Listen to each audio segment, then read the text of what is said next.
It's 10 o'clock. This is Sky News at 10, our top story. The Prime Minister plays his trump card ahead of a meeting with the US President, promising the biggest rise in defence spending since the Cold War, paid for by slashing overseas aid. Keir Starmer has been forced to acknowledge that the US under Donald Trump is no longer the reliable partner that the UK and Europe have counted on for decades. Reckless and devastating, the verdict from charities on the government's cuts to the aid budget. But exclusive polling for Sky News shows that nearly two-thirds of the public would support the move. Also tonight, a new cost of living blow for consumers, with the energy price cap set to rise in April for the third successive quarter, and by more than had been expected. The battle for Khartoum. Sky News witnesses the devastation in Sudan's capital after a war that's killed tens of thousands. Plus,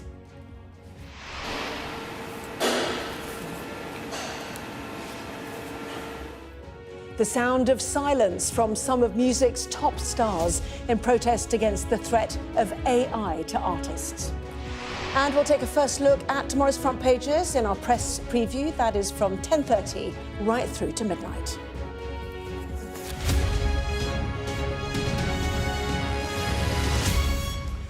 Hello there, good evening. The Prime Minister today set out what he called the biggest rise in UK defence spending since the Cold War. The amount spent on defence will rise to 2.5% of GDP in 2027, with an ambition to increase it further to 3% after 2030.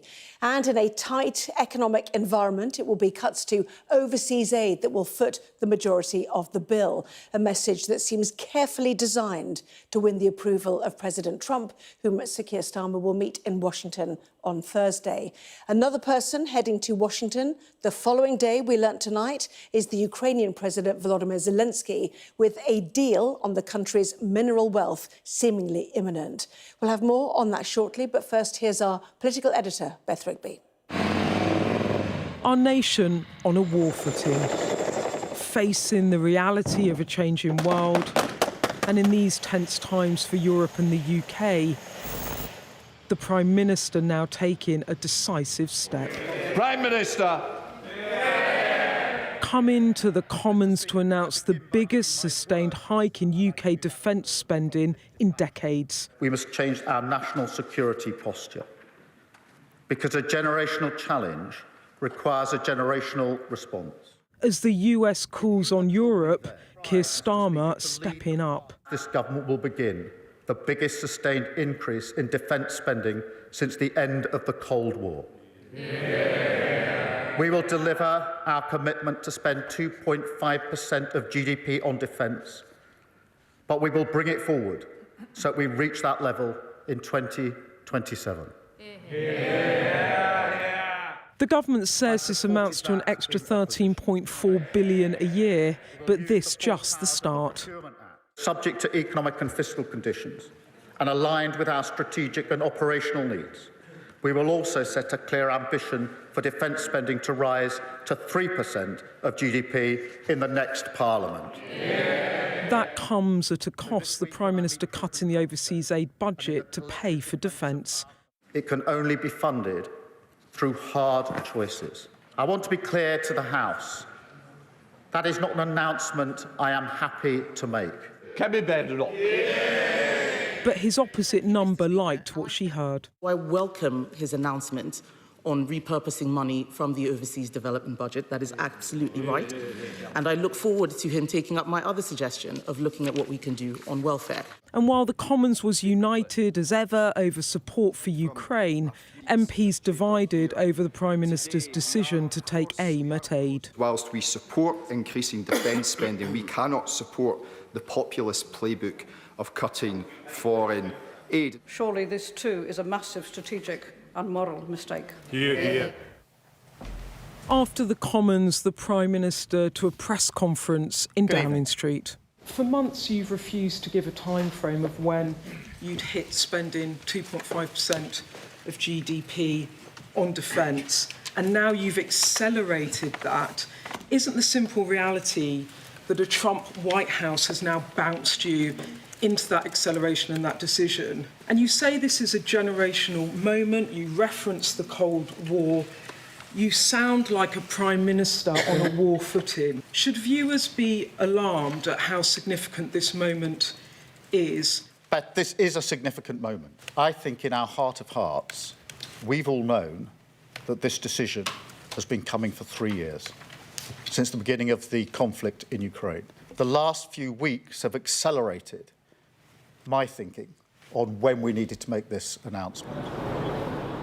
This has been a massive moment, a once-in-a-generation moment, because Keir Starmer has been forced to acknowledge that the US under Donald Trump is no longer the reliable partner that the UK and Europe have counted on for decades.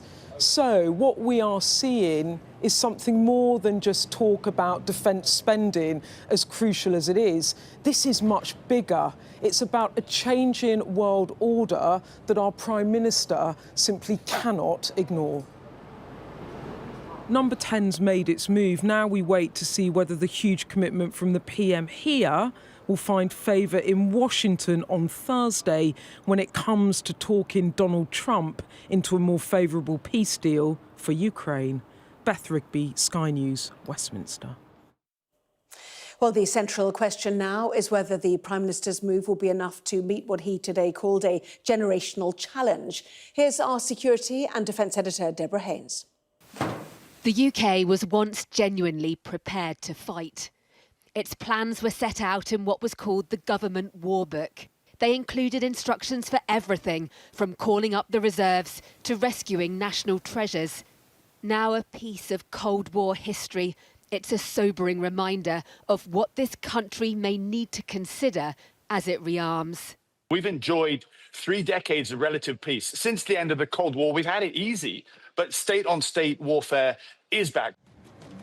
Reaping what was called the peace dividend, successive governments chose to hollow out the Army, Navy and Air Force following the collapse of the Soviet Union. Funding shifted away from defence into peacetime priorities such as health and the economy. A peacetime mentality also set in, even among the military, as it lost the capacity to fight at scale. It means a decision by Keir Starmer to lift defence spending will be welcome, but it won't be enough. The increase should begin to reverse the quite considerable strategic shrinkage there's been, but I judge there will still be cuts and difficult choices required during this Parliament. The timing of the Prime Minister's alarm over the UK's defences is also curious. Of course, the war here in Ukraine is underpinning the Prime Minister's decision, but it's been going on for a very long time. In fact, defence insiders say Russia's original invasion of Crimea back in 2014 should have been the wake-up call. If that weren't enough, then 2022, when Vladimir Putin launched his full-scale attack. Instead, it seems it's the return of Donald Trump to the White House that sources say has brought such unpredictability to the transatlantic alliance that seems to have been the shock to the system that's making Britain finally start to take its defences seriously again. Whatever the trigger, this shift is about much more than just rebuilding the UK's military strength. It also requires renewed national resilience, something that was once second nature. Deborah Haynes, Sky News, Kyiv. Well, the decision to reduce the UK's aid budget to fund today's increase in defence spending has been called reckless and devastating by humanitarian aid charities. But how will it go down with the general public? Here's our Deputy Political Editor, Sam Coates. Big announcements, big spending, big figures. That's what the Prime Minister wants you to know. But do the numbers stack up? This £59.8 billion is the Ministry of Defence budget in the coming year. It's the lion's share of military spending, which makes up 2.3% of our GDP. And this £13.4 billion on top is how much more Keir Starmer says it'll cost to increase defence spending to the government's new target of 2.5% of GDP. Now, that's an enormous amount of public spending. Some's designed to impress Donald Trump, but would require big, big cuts elsewhere to achieve. Now, Keir Starmer's getting tough, and he did today offer up one big cut to pay for it, slashing the aid budget. Now, that aid budget is due to be this much, 13.7 billion, which represents 0.5% of our national income. And Keir Starmer said today that this would drop to 0.3% of our national income. But here's the thing, that saves just short of £6 billion. And that's a big, big gap. So what does the government say about this shortfall? Well, quietly, the government admit to some creative accounting. This £7.9 billion figure is the gap between what we pay now for defence today and what it would have risen to anyway in 2027 because defence spending is pegged to GDP at 2.3% of it. Now, I wouldn't ordinarily call that section an increase in spending, but Keir Starmer can do that and therefore get a much more impressive sounding figure to brandish in front of Donald Trump. Now, Labour promised to raise international development in the manifesto, not cut it. So here's why they've done it. Exclusive YouGov polling, which shows the public back this move by a margin of 2 to 1, more than 2 to 1, 62 to 25. Labour voters like it much less. Look at that. But amongst voters who backed reform last year, it's an absolute belter. And voters really don't want to see cuts to other services to fund this increase. More money, that's clear today, but so much of this is actually a mystery. Keir Starmer said that some intelligence and security spending would count towards the target from 2027, and the government won't answer whether future payments to the Chagos Islands might be part of it too. And if we're being honest, once you start to prod, lots of bits of defence spending turn out to be pretty mysterious. Government departments refuse to give an overall total for defence spending, want to include things like intelligence. I asked for a complete list of what elements can count towards the 2.5 NATO target, and the government wouldn't tell me. Keir Starmer just doesn't want inconvenient facts distracting from the big picture. He just wants Donald Trump to understand we're paying a lot more for defence. He hopes it'll do the trick of the White House this week.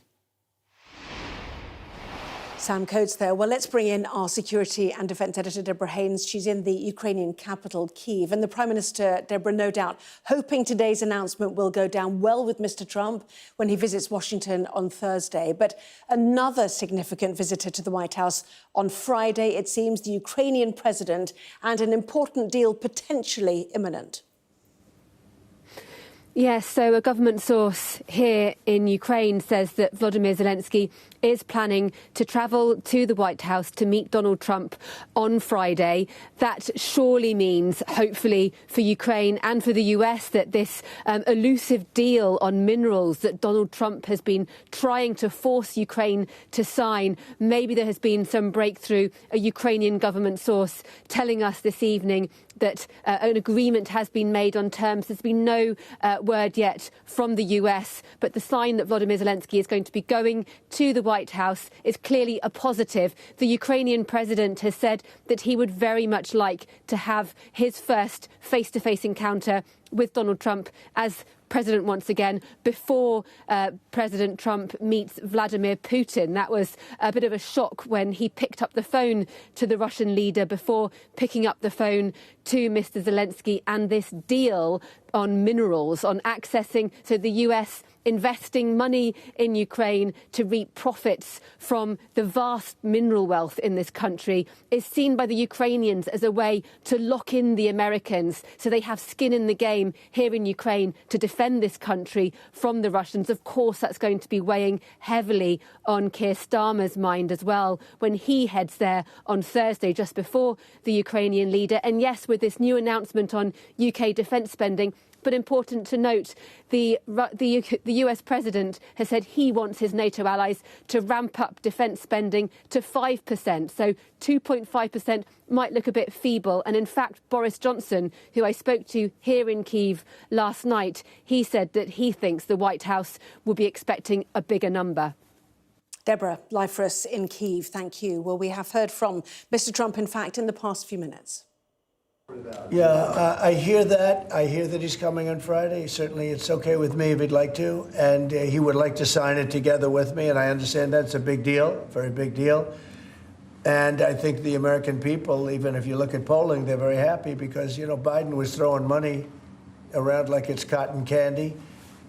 And It's a very big deal. Look, it could be $1 trillion deal, it could be whatever, but it's rare earths and other things.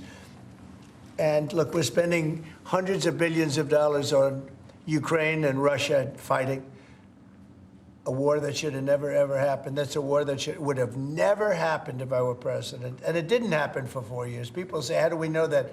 It didn't happen for 4 years. Would have never happened.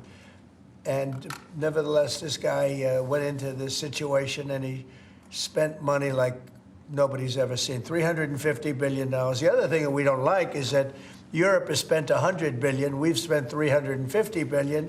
Europe gets their money back because they spent it in the form of loan, and we just gave them, whether it's 300 or 350 billion, nobody really knows. They can't even tell me the answer to that, but it means probably more than that.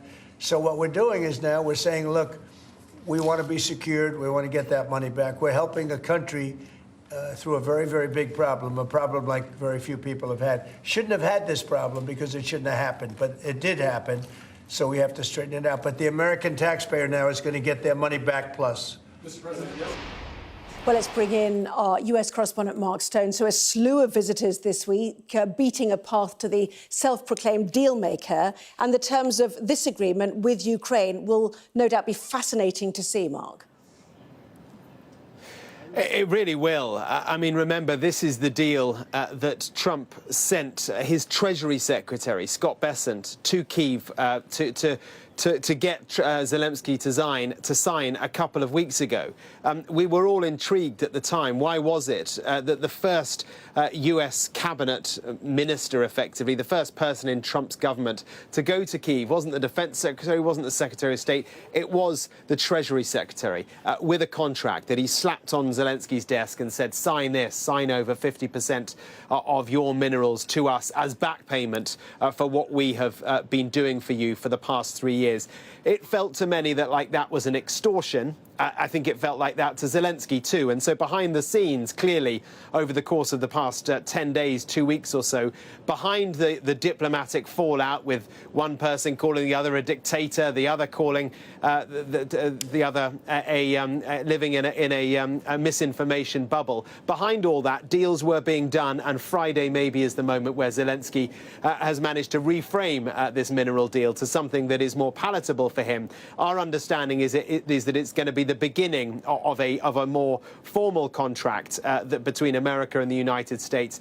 What we don't know, and what is absolutely key, and what I think Keir Starmer will want to get on Thursday, is details on what sort of security guarantee this minerals deal actually gives Ukraine and gives Europe. I suppose, as Deborah was saying a few moments ago, what it does do is it ties America into Ukraine. It gives America literally a stake in Ukraine if they're getting some back payment for the minerals that are underneath Ukraine. And so to that end, it clearly locks America into wanting to make sure Ukraine stays Ukraine and that Putin doesn't get the chance to fight another day and perhaps take it another day. But this is very fast moving. I suppose the other question, Anna, is the extent to which Europe is being caught up in the vortex that is Donald Trump, the fast moving vortex where deals are being made and deals which in the short term may bring peace. In the longer term, who knows what they will bring.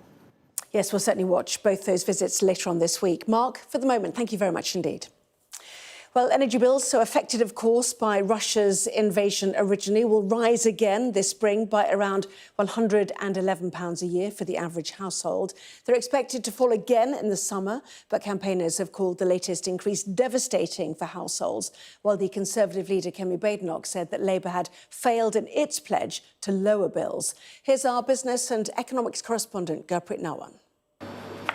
It's been a dicey few years for British households.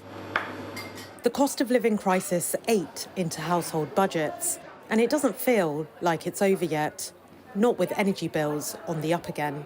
Residents in this part of West London are feeling the heat. There's a lot of people here in the winter, and it's obviously, a time where it's a difficult time for everyone with the energy crisis. The bills go up, the utilities go up, but we all struggle, and they struggle even more. I come so that I can get a good meal for £3. I can sit in a warm place and a pleasant place. People do come as a source of escaping increasing energy demands and bills being, increasing in that way. Energy bills are still higher than they were before the pandemic. And now Ofgem, the energy regulator, has raised the cap again after a cold winter in Europe depleted gas reserves. It means come April, the average household will be paying an extra £111 a year, taking their annual bill to £1,849. Analysts say it could fall again this summer to £1,756, but that's still £18 above the current level. And as prices have risen, so too has household energy debt, doubling to £3.8 billion since the Ukraine war began. Energy is just one part of the equation. People here are juggling other bills too. Water, food, council tax, they're all adding up. It means the costs are mounting, but not everyone's wages are keeping up. The government, which earlier this year withdrew the winter fuel payment from pensioners, says it's listening. We're going to take action by putting forward proposals for an extra 2.7 million families to get £150 off bills next winter as part of the Warm Homes discount. And we're acting to bring down bills for everyone with our mission for clean, homegrown power that we control. Needs something, doesn't it? That could work, but it will take reforms, money and, crucially, time before it pays dividends. And after the turmoil of the past few years, people are hungry for change now. Gurpreet Narwan, Sky News. To Sudan now, where the country's military is continuing its efforts to reclaim the capital city Khartoum from the paramilitary group, the Rapid Support Forces. Territory is gradually being won, but the cost is heavy. Well, the conflict began in April 2023 with a deadly power struggle between the Sudanese army and the Rapid Support Forces. It's estimated that more than 61,000 people have died in Khartoum state alone. The Sudanese army controls most of the north and east of Sudan, while the RSF still has a grip on the southwest. Control of the capital, Khartoum, is key. The army has recaptured large parts of the city in recent weeks and wants to end the RSF's almost 2-year siege. Our Africa correspondent, Yusra El-Bahir, has this report. A ghost of a capital. Charred, burnt buildings. The skeletal remains of a city. What wasn't looted was dumped in its streets. Shelling from these reclaimed areas is constant, landing in the heart of Khartoum to loosen the grip of the RSF. It's taken nearly 2 years to get this close to a key bridge connecting parts of the capital to Khartoum. And even though we've made it here, we can't cross it because the snipers around the bridge make it way too dangerous. Under the bridge, an abandoned RSF position is littered with stolen household items, used ammunition, and reminders of all that was taken and lost. There are long days of fighting still ahead to clear the neighborhoods on the other side. And as civilians wait for good news, soldiers trawl through the spreading devastation. And the markets that sold the treasures that once filled these homes are now husks of burnt metal and emptied stores. Lives and livelihoods laid to waste. The cleanup has started for some, working hard to rebuild what they lost. This restaurant was the source of all our income, says Abdullah. It was supporting entire families. Now they'll have to take out loans just to start from scratch. Those with little choice elsewhere are rushing back, celebrating a long-awaited return. But the clang of empty plates reminds us that food is still scarce across the capital. What are people's needs? Essentially, people need food. Almost 80% of people we see here are depending entirely on this kitchen. These kitchens are a dwindling lifeline, shut down by USAID funding cuts and donor fatigue. The world has turned its gaze from its biggest humanitarian disaster, one that's uprooted millions and killed tens of thousands, maiming those who managed to survive. This man needs surgery he's unlikely to ever get. I told the RSF we aren't army. We are civilians, but they just fired at us. In our area, lots of people were killed. This shelter is for discharged hospital patients with no home to return to, people nursing injuries amid ongoing displacement, and others with wounds that are harder to mend. The pain that can't be fixed with bricks and cement. A war on the spirit of a capital still torn apart. Yusra al-Bagher, Sky News, Khartoum. Care providers protested in Westminster today over the upcoming rise in national insurance contributions, which they say leaves the sector on the brink of collapse. Rising costs are also a factor, with some of the country's biggest providers warning that the UK's care system is at breaking point. Here's our People and Politics correspondent, Nick Martin. Around 3,000 social care workers marched on Westminster. Their message: they are at breaking point. A rise in national insurance contributions combined with an increase in the national minimum wage has led to warnings that some care providers simply won't survive this year. Social care has been under huge pressure for decades, we all know that. So any added burden could be, to invoke a cliche, something that breaks the camel's back. We're in this because we care, and you can't do this anymore. It's broken. It is completely unprecedented. Local authorities tell us they don't have the money. Government tells us that they've given it to the local authorities. We're not playing piggy in the middle anymore. Somebody's lying.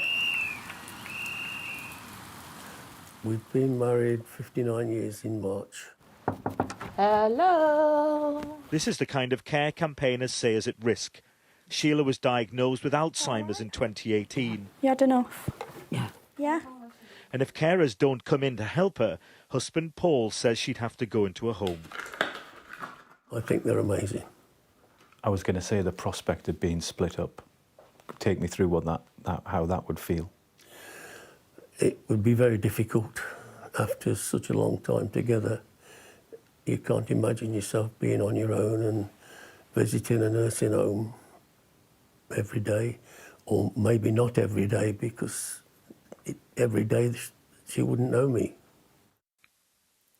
According to the Nuffield Trust, the rise in national insurance will cost adult social care an extra £900 million a year.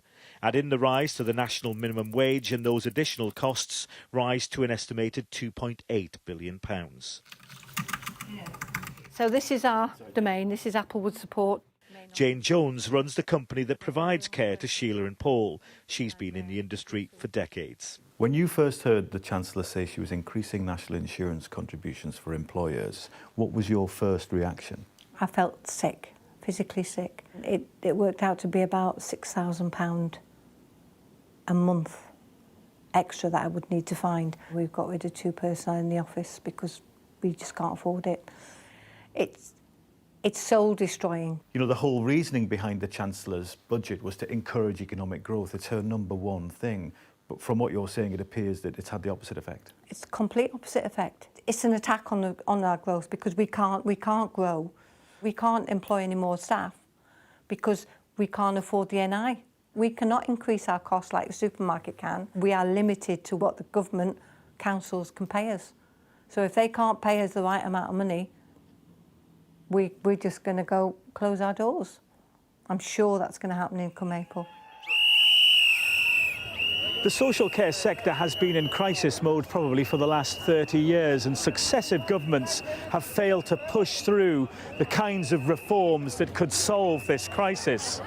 And it is unusual to see carers and care providers protest on the streets like this. They say it's a sign of just how desperate things have become. Campaigners say the sums no longer add up as social care lurches from crisis to crisis. Nick Martin, Sky News, Westminster. More than 1,000 musicians, including Annie Lennox, Kate Bush and Damon Albarn, have recorded and released a silent album in protest at the government's planned changes to copyright law. The artists say the proposals would make it easier for AI companies to train models using copyrighted content without a licence. Sky's arts and entertainment correspondent Katie Spencer has more. As albums go, it isn't exactly a banger. But scroll down this track list and there's a not-so-subtle message. The British government must not legalise music theft to benefit AI companies. A supergroup of 1,000 artists have put their names to the protest recordings of empty studios.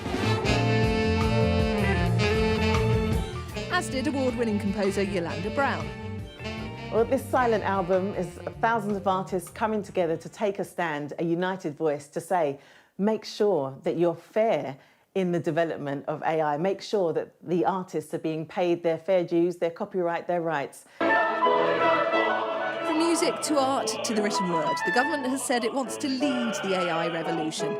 And a consultation has been underway proposing changing our copyright law to allow AI companies to train their software using any copyrighted work unless the owner opts out. To those with concerns, a government spokesperson explaining, as it stands, the UK's current regime for copyright and AI is holding back the creative industries, but that no decisions have been taken, and they are looking at increased control for right holders and building greater transparency over material being used. Here, they could browse the platform and request a licence. Those working in the field argue as a country we have to get this right. We'd be saying to the government that we think that this changes to the copyright law in the UK is going to have limited impact on what they're trying to achieve, which I believe is growth in the economy and the supporting the creative community and the AI community. We'd like to see the government do more in licensing. We think that better access to licenses for AI content will make the situation better for both parties. It really is the win-win. Absolute nationwide terror. Concerns over the pace of change are even now playing out in what we see on screen. The speed at which ChatGPT and artificial intelligence is changing the world, it's almost incomprehensible. It's too much to absorb, and it's frightening. While there's no putting the genie back in the bottle, artists argue now needs to be the time when rules are put in place rather than reins loosened. Katie Spencer, Sky News. Well, that was Sky News at 10. Coming up, we'll take a first look at tomorrow's newspapers in the press preview. Tonight, joined by the journalist and broadcaster Jenny Kleeman and the chief executive of the Total Politics Group, Mark Wallace. Welcome. Great to see both of you. Among the stories we will be discussing this on the front page of The Guardian, the headline, PM cuts overseas aid to increase the defence budget in a fight for peace. That and plenty more after this.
Mandatory evacuation, you must leave.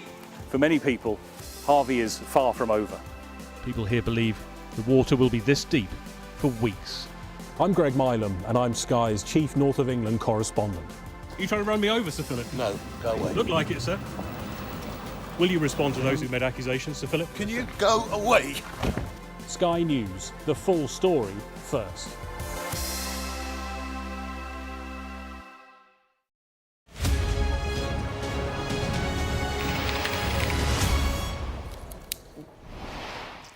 Hello there, you're watching the press preview, a first look at what is on the front pages. Time then to see what's making the headlines with the journalist and broadcaster Jenny Kleeman and the chief executive of the Total Politics Group, Mark Wallace. Great to see both of you and welcome.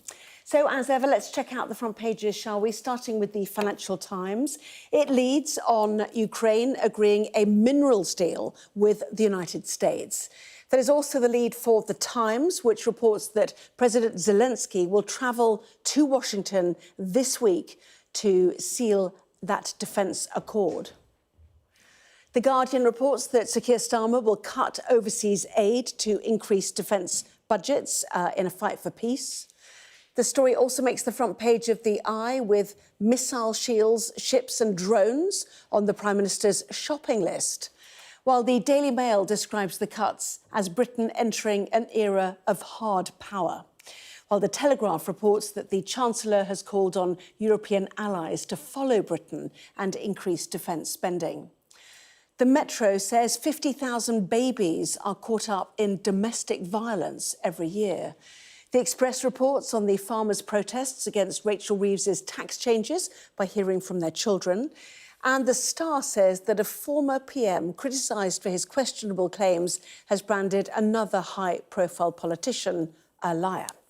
So let's talk to Mark and to Jenny then. Welcome to both of you. Lots to discuss, no doubt. Mark, why don't you kick off then with the numbers and the commitment now from Sir Keir Starmer to increase defence spending, which military chiefs have been asking for, it has to be said, for years. Absolutely. So there's a very big moment for Keir Starmer for a number of reasons. As you say, there's been long-standing pressure from the defence establishment for increased spending. There's been growing pressure, particularly in recent weeks, from Donald Trump, denouncing yet again NATO allies, including by implication the UK, for not spending enough and sheltering under the American defence umbrella.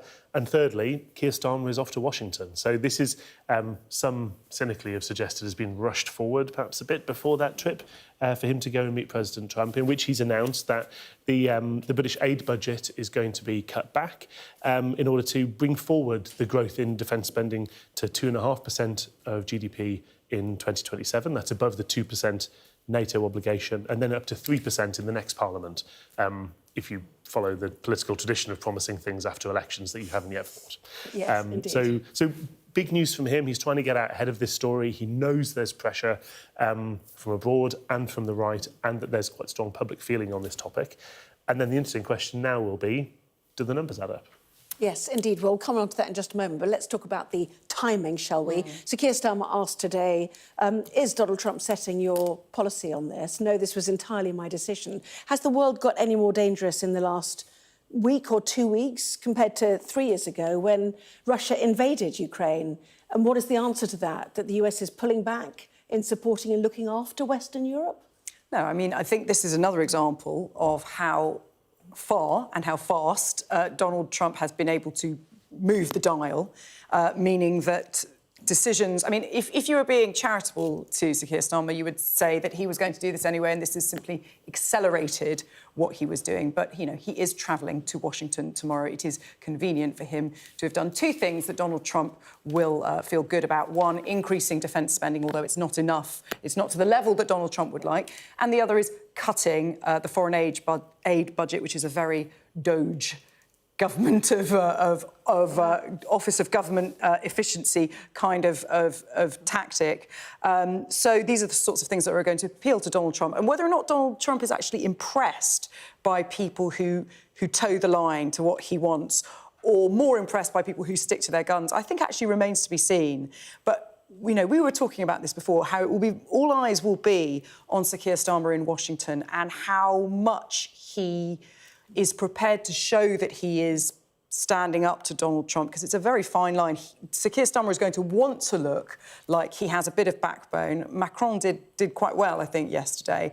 But ultimately, he can't take it too far because we know that Donald Trump doesn't like it. No, the reviews of Monsieur Macron were almost glowing, weren't they? And how he corrected at times Donald Trump about expenditure and what was a loan and what was a gift in terms of aid to Ukraine. But this does feel like an offering to the gods, doesn't it, effectively? And if we go to the Daily Mail, there are two offerings. One is on an increase in defence spending, and as Jenny pointed out, it's the cut to overseas aid, because we've seen what's happened with US AID absolutely being slashed and burned by Elon Musk. Indeed. I think it's indisputable, to be honest, that the Prime Minister has brought this decision forward, because it trumps two different reviews the government has set in motion itself. The first is there's a full spending review happening right now, which would include things like international overseas development aid. That's yet to conclude. The Treasury's negotiating with all the different groups of departments at the minute. But could be quite soon, though, couldn't it? Well, it will have to be relatively soon. But then there's also a defence review that's underway. That's been pushed back. That's been pushed back to expecting the second half of this year. And the government, understandably, but you debate the urgency or not, so far has been saying, well, we need to make sure we have a strategic defence review before we decide what we're spending and how we're spending it. Donald Trump crops up, and that's all out the window, thank you very much. We're getting drones, we're getting a missile shield, we're going to be ships and submarines, we're going to be going up to 3%, and we're going to be doing it by influencing the budget of another department. So that's definitely been brought forward. I think that there's an important domestic and internal to the Labour Party political shift here for a Labour Prime Minister to be saying, actually, hard power does matter.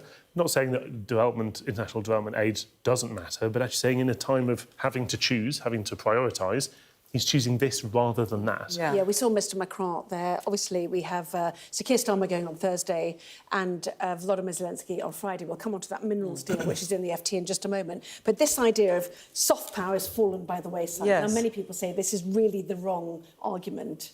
And, people like General Mattis said, you reduce aid, I have to get more ammo, effectively. Yes. The Guardian, as well, not surprisingly, also focusing on the overseas aid budget being cut in a fight for peace. The problem is people see spheres of influence and that nations like China and Russia will step in. Yeah. And you lose that soft power, which has been so critical for decades, really. I mean, it is a question about what kind of country do we want to be? And this is, in an age of America first, is this a Britain first kind of posture from Keir Starmer? But the thing is, it is in keeping with public mood. Yeah. Survey after survey shows that if there's one part of public spending that people feel comfortable cutting, it's the foreign aid budget, even though the foreign aid budget may be an important part of perhaps stopping people from trying to migrate and make journeys to the UK, might be a way of preventing wars from starting in the first place. The public doesn't see it that way. So I think it was David Cameron, wasn't it, who changed policy in order to allow the overseas aid budget to keep refugees nearer the country of departure rather than coming to European shores. But yes, and there's been a large amount of debate in officialdom, but also within both the main parties, about whether aspects of defence spending should be included in overseas aid, because if this thing goes both ways. I think the big question is, what kind of country do we want to be? The fact is, most voters' first answer will be a secure and safe one, and that's what the Prime Minister is speaking to in this circumstance. I mean, I think there's ultimately that the public's views, I think, on overseas aid are more nuanced than people sometimes assume. I often think of it as a roundel, kind of a target, effectively. In the middle, pretty much undisputed, disaster emergency aid. There's a crisis, there's a plague, a flood, an earthquake. People want there to be aid.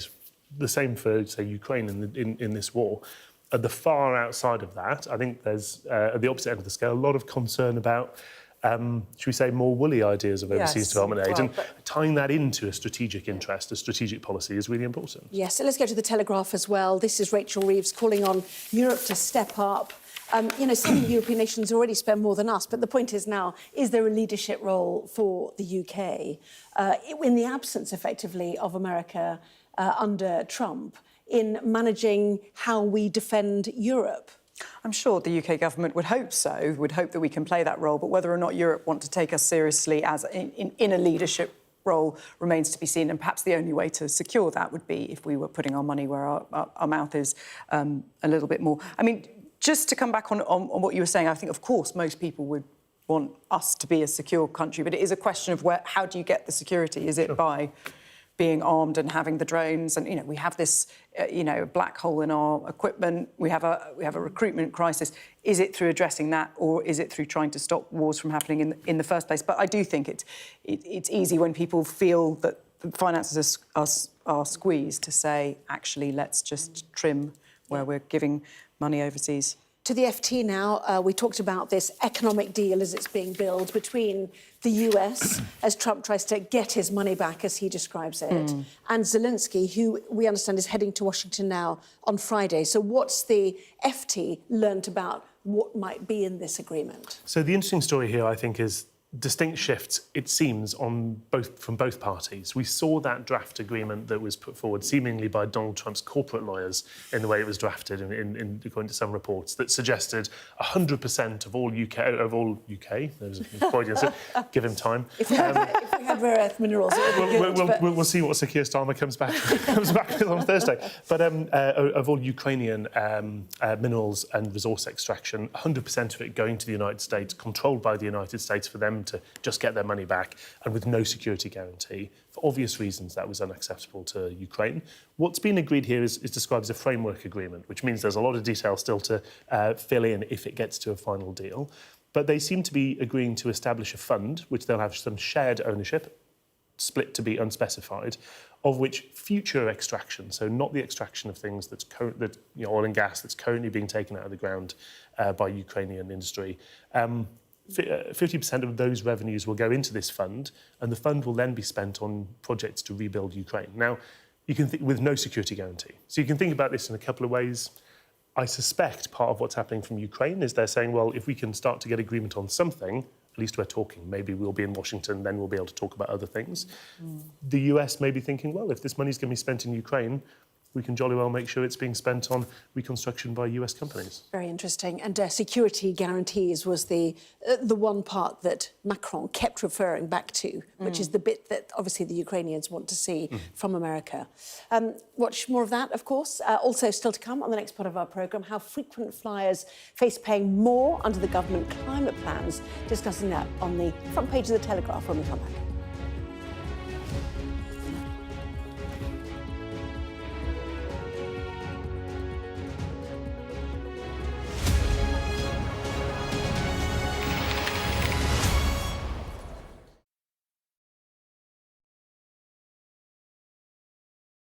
I'm Stephen Murphy, and I'm Sky's Ireland correspondent based here in Dublin. All alcohol products, not just wine, will have labels warning of liver disease and the link to fatal cancers. Is it crazy? It's an industry worth around €14 billion a year. That's why Italy sees this Irish plan as such a threat. It's always instructive and occasionally entertaining to hear what Donald Trump has to say on the issue of Brexit. She's got her own way of doing it, that's okay. The job takes me to every corner of this island. The rioting stemmed from a horrific daytime stabbing attack at a primary school in the city centre. The scale of the rioting and the destruction it caused is pretty much unprecedented here in Dublin. Jerry, any comment on the judge's decision? Do you feel vindicated, Jerry?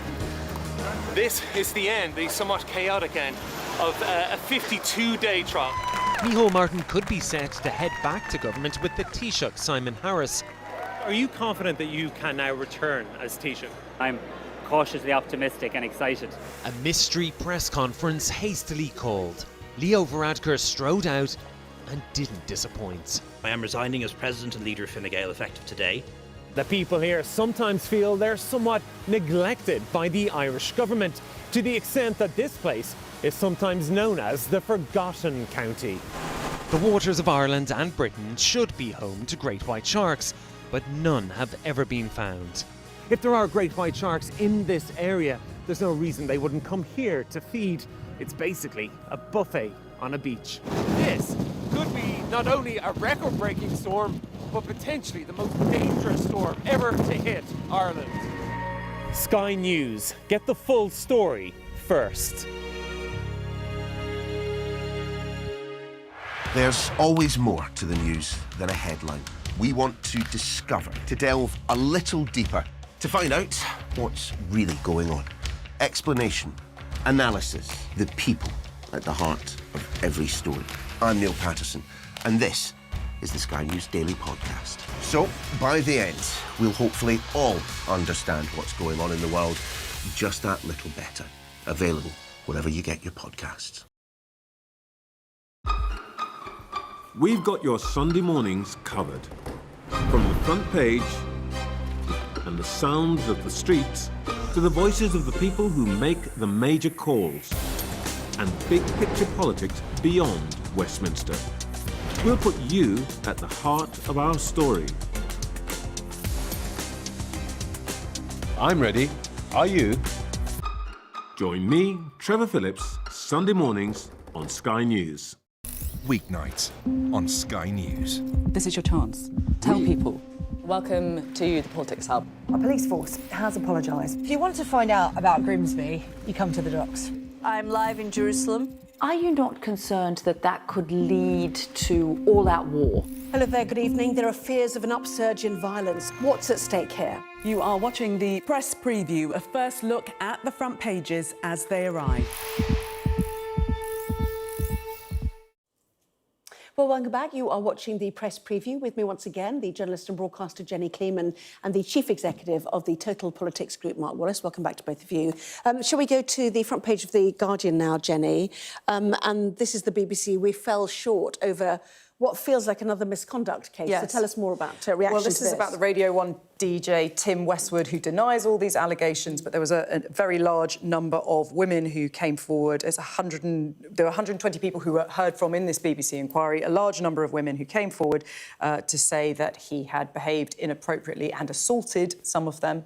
And the reason why, I mean, this is a very sad story, but it shows that there has been this culture of deference to presenters. And we're not just talking about Jimmy Savile here. This is also Russell Brand, where you have BBC presenters at a time when staff knew that they were behaving in an inappropriate way. They had on the BBC News this evening, they had a clip of him talking to one of the news presenters and talking about her breasts, and it was all, you could hear how awkward it was, but it was just a completely acceptable part of the culture.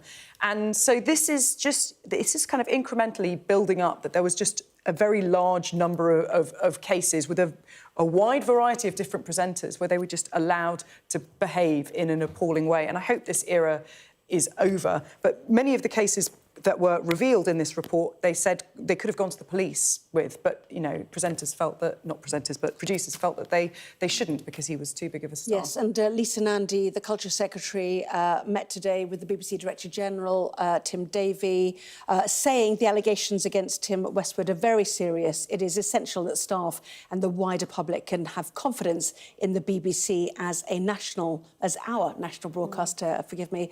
There have been far too many instances of appalling behaviour in the media industry, and there's been a culture of silence around inappropriate behaviour for too long. This cannot continue. So, echoing what you said. Final story, frequent flyers going to get expensive. Mark? Yes, so this is the latest Climate Advisor's latest carbon budget, with the Climate Change Committee recommending that one measure it could put forward is the more often you fly, you take multiple holidays abroad a year, you should start to pay extra on top of what you already pay. Now, you can hear quite a lot of people at home thinking, well, if you fly more, you already do pay more because you're paying tax and air passenger duty every single time you fly. But this, I think, it's in the foothills of what's going to become a bigger and bigger argument. As our country gets poorer, as our economy wobbles... It's very presumptive, by the way. Well, no, comparatively poorer. I mean, I don't think people in this country have fully realised yet the degree to which we've fallen behind, say, the United States. If we were to join the United States, we would now be the poorest state of the United States, behind Alabama, Mississippi, whatever people might like to think. I think in the next 10 years, you'll see a move on, the minute enterprising young people are going to Dubai, within 10 years, they'll be going to Poland. Poland's economy is growing super fast. Watch British plumbers go and work in Poland. I think it'd be a bit of a culture shock for people. But as people get squeezed, these issues of the presumption that climate change policy can simply transition us without massively squeezing people and businesses, that's going to start to hurt. Running out of time. We're here to cheer you up. Yes, really That's how way I to sum end that it one all. up. Anyway, Mark Wallace and Jenny Kleeman, thank you as ever. See you for more on the 11th, obviously. Next in our programme, of course, we will have more on the Prime Minister's pledge to boost defence spending, funded by cuts to overseas aid ahead, of course, of his visit to Washington to see Donald Trump on Thursday.